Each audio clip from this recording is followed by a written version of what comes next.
أعوذ بالله من الشيطان الرجيم.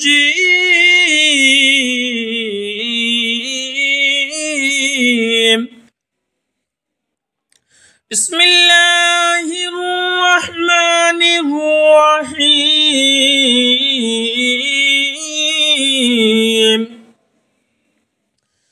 تبت يدا